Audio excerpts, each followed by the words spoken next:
Apakah untuk tahu jalan pulang ini harus hafal ayat? Harus hafal kitab suci? Harus hafal ribuan hadis? Harus hafal ini, hafal itu? Tidak. Tidak.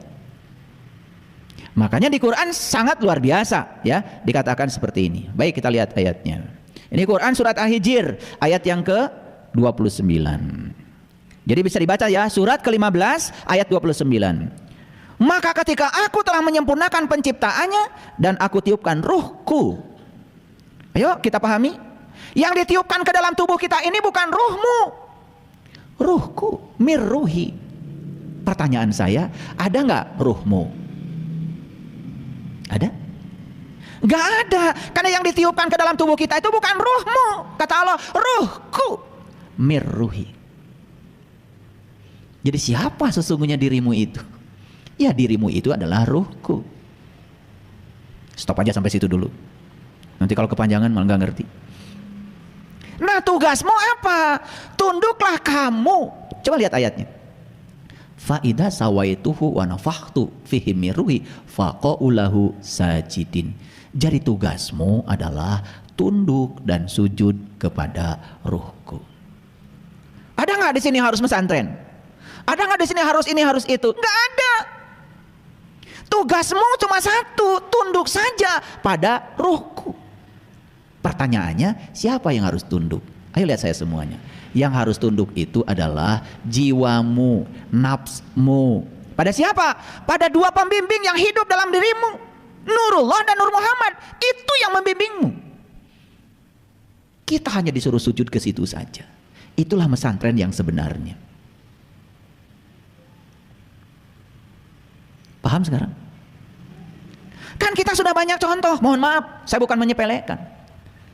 Orang hafal ini, hafal itu, tetapi perilakunya begitu.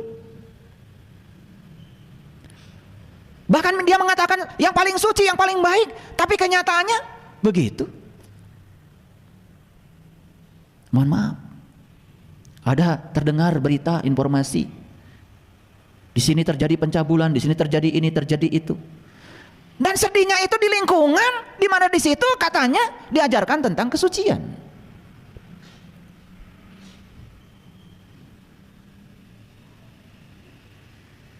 Jadi sederhana saja sebetulnya. Kalau ingin tahu jalan pulang, satu-satunya jalan pulang adalah sujudkan jiwamu pada ruhku. Itu saja.